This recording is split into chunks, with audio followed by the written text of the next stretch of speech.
pensar que han estado haciendo el ejercicio de ayer. Hola Luli. O sea, tienen que haber por lo menos, se deben haber hecho las preguntas. Hola Julita. ¿Sí? Las preguntas. Fíjense que eran 14 preguntas. Que en realidad no eran preguntas, ustedes lo tenían que leer y pensar si cada una de esas afirmaciones tenía relación con ustedes, que es una manera indirecta de evaluar el tema de la autoestima, ¿sí? Hola Solange, ¿qué tal Mirta? Entonces, esa serie de interrogantes que están mezclados, digamos, son 14. Si a ustedes los interrogantes, vuelvo a decir, no son interrogantes, sino que son frases con las cuales uno tiene que identificarse o no. Entonces yo les había pedido que ustedes las leyeran, las 14 frases, y se identificaran y vieran. Si de las 14 hay por lo menos 7 que se relacionan con ustedes, bueno, estamos teniendo un inconveniente con la autoestima, ¿sí? Después en todo caso vamos a profundizar si es un inconveniente por déficit o si es un inconveniente por superávit, ¿sí? Pero para eso, entonces, digamos, recordemos que la autoestima es la valoración, la estimación que hacemos de nosotros mismos. Entonces se juegan creencias, pensamientos, ideas, que están relacionados, ¿se acuerdan que lo habíamos visto? Con este esquemita, a ver si lo pueden ver, con este esquemita de lo que es el yo real con el yo ideal, ¿sí? Cuando nosotros logramos acercar el yo real al yo ideal, tenemos una autoestima saludable. Eso implica un esfuerzo. El problema es cuando nosotros nos movemos detrás de un ideal, un yo ideal, que nos genera un circuito negativo que nos termina deteriorando cada vez más la autoestima. También es importante tener en cuenta que, creo que ahora ven mejor el gráfico, la autoestima, un 30% está relacionado con nuestra infancia, con el modo en que nuestros padres nos aseguraron, nos dieron esa cajita de seguridad, el apego, pero hay un 70% que va a estar relacionado con mis experiencias, con mis hábitos y con mis grupos. Eso es muy importante, el tema de grupo. Hoy vamos a trabajar un poquito sobre el tema de grupo. En el horno y con frita. Muy bien, Gastón. Bueno, lo positivo es que tenemos un 70% para cambiar. O sea, no es estática la autoestima. Eso está bueno, ¿no? Y por ahí, cuando modificamos el yo ideal, florece el yo interior, que es muy interesante ese tema, ¿no?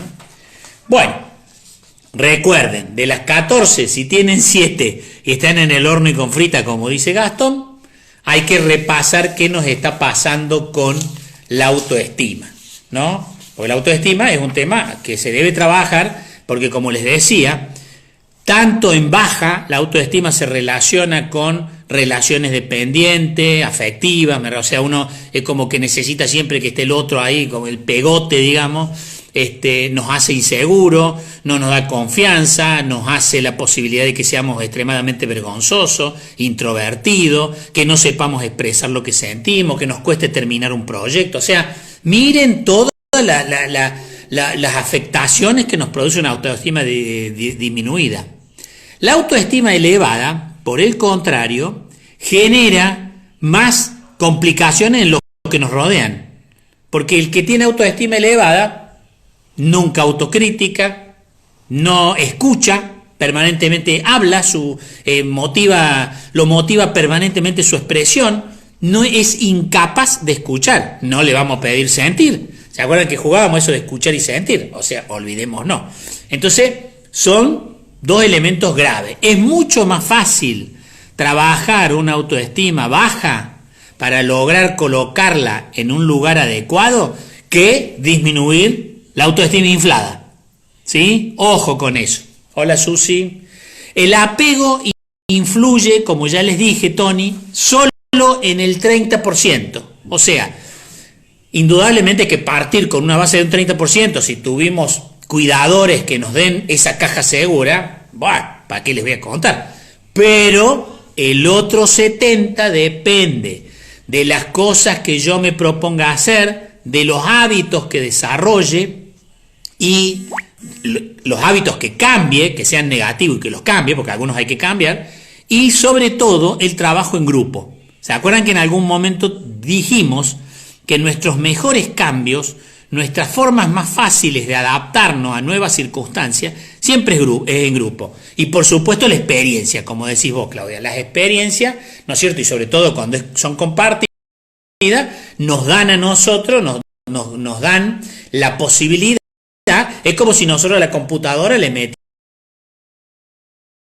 tuviera memoria para meter la aplicación. El cerebro tiene toda la memoria para meterle todas las aplicaciones que hagan falta. Y dependen de esas experiencias. O sea, la experiencia nos generan aplicaciones, digamos, diciéndolo en un lenguaje, digamos, así popular.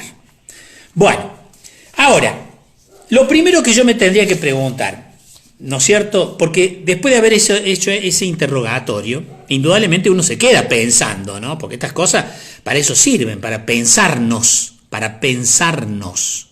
¿sí? Entonces, sí, el apego continuado puede desencadenar. Es que no sería apego, ojo, porque hay un apego que es el que estudiamos nosotros de Bowlby, que fue un psicoanalista norteamericano que trabajó el estudio de las relaciones de los cuidadores con los niños, que esa es la teoría del apego de Bowlby. Y otra cosa es el apego, el aferrarnos a las cosas o aferrarnos a veces a proveer a nuestros hijos todo. Entonces obviamente no les ayudamos a que desarrollen su autoestima, porque si nosotros le estamos dando todo, no le posibilitamos que jueguen la vida como un adulto.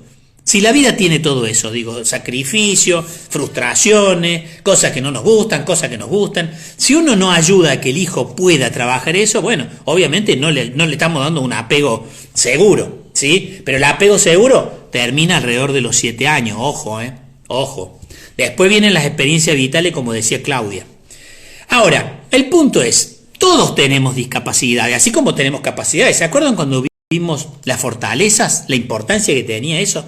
Bueno, la clave está en saberla diferenciar. Como decía la Madre Teresa de Calcuta, hay cosas, ojalá tenga la fuerza para cambiar las cosas que se deben cambiar, ¿sí?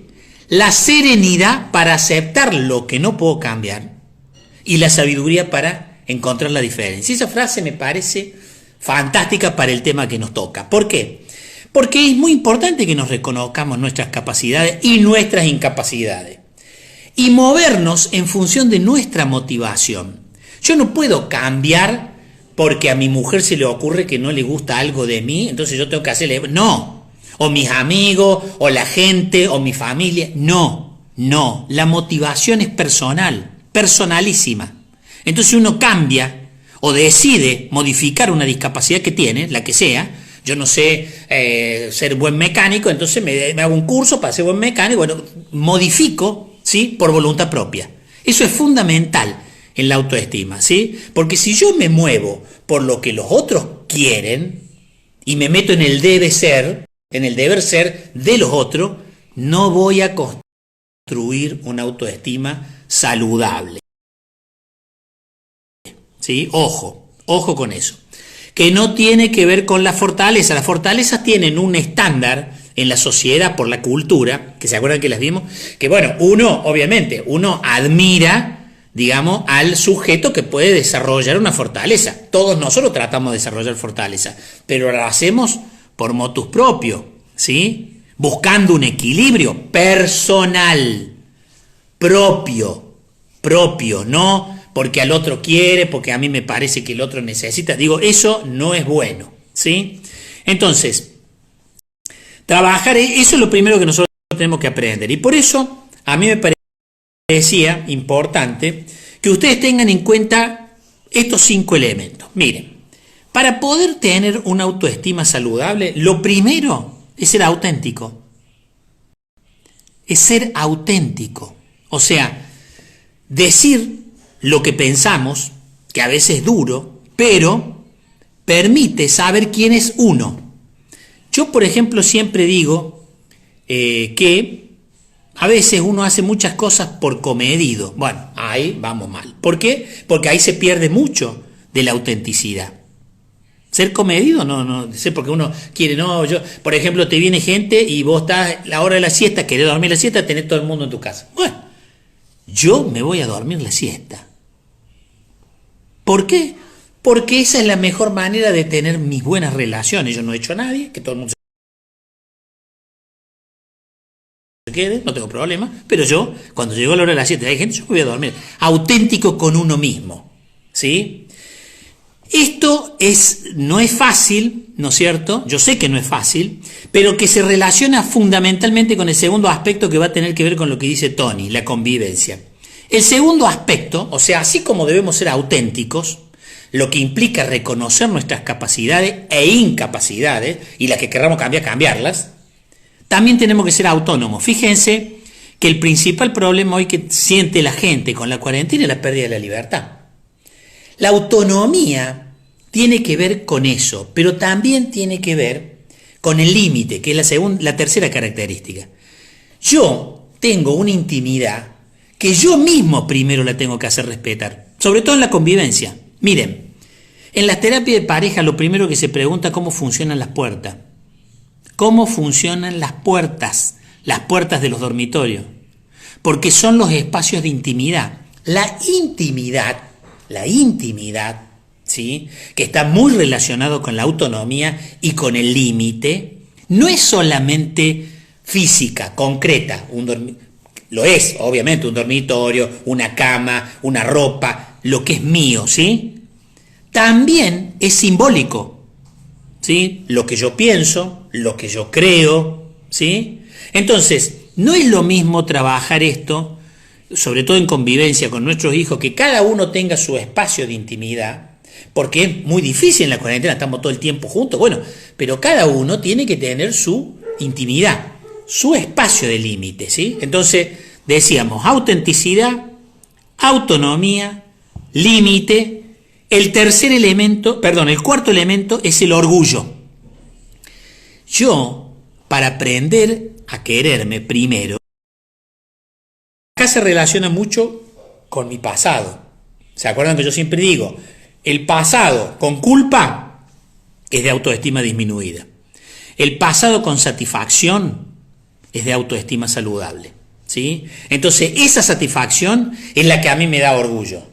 Me da orgullo si he podido construir una familia, me da orgullo si he podido llevar un negocio adelante, me da orgullo si tengo, digamos, un matrimonio estable, una pareja o no, digo, cada uno, o que elegí una profesión, estar orgulloso de lo de cada uno, ¿no?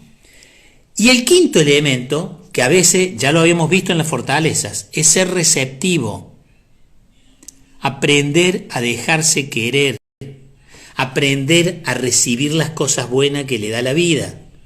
Porque así como el comedido a veces somos invasivos, en el que no sabe recibir y dejarse querer, a veces está permanentemente como en una alerta, atento a lo que le pasa al otro y rompe el vínculo, no facilita ningún vínculo y mucho menos ayuda en la fortaleza de la autonomía, ¿sí?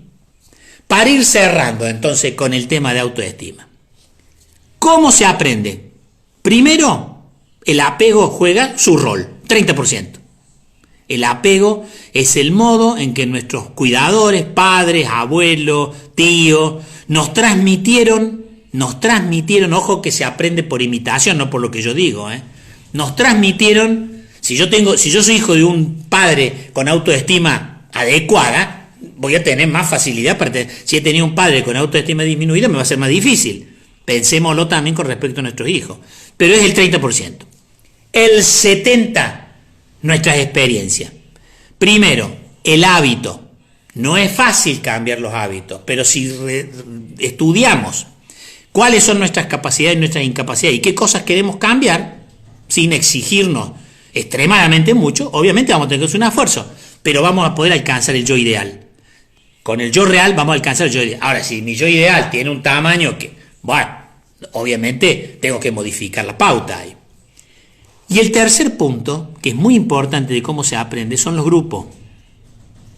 El ser humano necesita del agua, de la comida y de la relación, de las relaciones humanas. Sin relaciones humanas no nos desarrollamos, no crecemos, somos infelices, no tenemos bienestar.